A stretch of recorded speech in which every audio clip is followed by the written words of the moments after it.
Hey friends, just out here grilling up a nice steak on a Friday night. Just wanted to check in and share a few things, some stuff that was going on through my mind today. Just now, it was Friday nights and how different they look now for me. Tonight, Emily and I went and got fitted for some new running shoes. She's taken up running as well.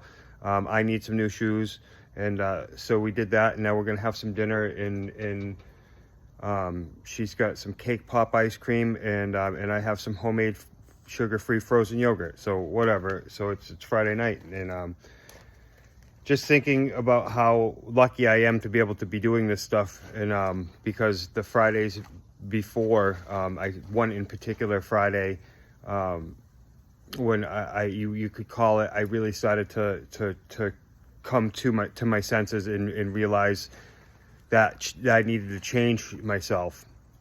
I came home drunk after work. I started drinking beers after work immediately with the guys, and then we went for a quick ride up the river and stuff. And I was just drinking beer, just one right after another. And then somebody presented a nice rack of nips to us of Fireball whiskey. So disgusting stuff. But anyway, I drank it all and I got really drunk, and I just remember going home and all the beers that I had that were at home for my reserve for the night were in the sink upside down, emptied out, and Michelle had dumped my beers out, and because she was pissed at me for not necessarily for being in that condition, but I didn't call her. My phone had died, and I didn't have a charger, and I didn't call her. And there was thunderstorms, and I was on the river, and it was dangerous, and she was upset with me, and rightfully so.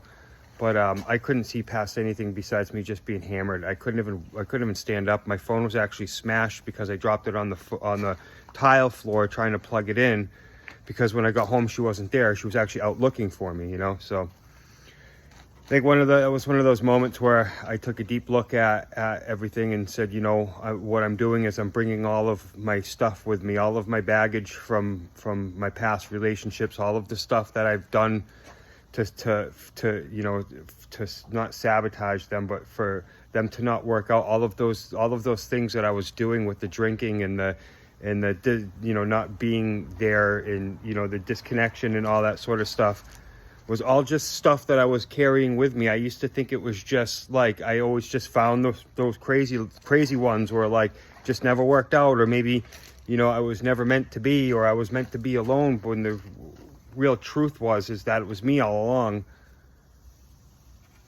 with not being there, and just letting the alcohol take the wheel and take control of my life. And that's one of the moments that I really noticed it was happening again, and if I wanted to keep with my vision of building this family that I have and heading in the right path, that I was going to have to put all of that stuff behind me. I had to stop with the drinking and the partying, because it was just a cycle that was just going to happen again of drinking and who knows, so it's one of those, that was one of those times that I felt like I've always had these pivotal moments looking back, thinking, wow, like that was a really eye-opening experience for me. And it wasn't anything really bad, nothing really bad happened. I mean, we just bickered a little bit and argued and stuff, and I ended up just going into our room, and Emily was in there when she was a baby, sleeping in the rock and play thing, and I just looked at her, and I couldn't even focus my eyes. I was so hammered, and I just knew that morning when I woke up that change needed to happen. And so that's that story that I wanted to share. I don't know, I look at a lot of moments like that looking back on it, that I'm thankful for, and for recognizing that. So now going forward, I was able to build new without carrying the old building material. You know what I mean? Like, it was, I could start fresh, and not carry that baggage and the problems that ultimately all the same problems that led to the end of previous relationships and situations. So anyway, steak's about done. It's been about 5 minutes, so you guys have a good night. Talk to you later.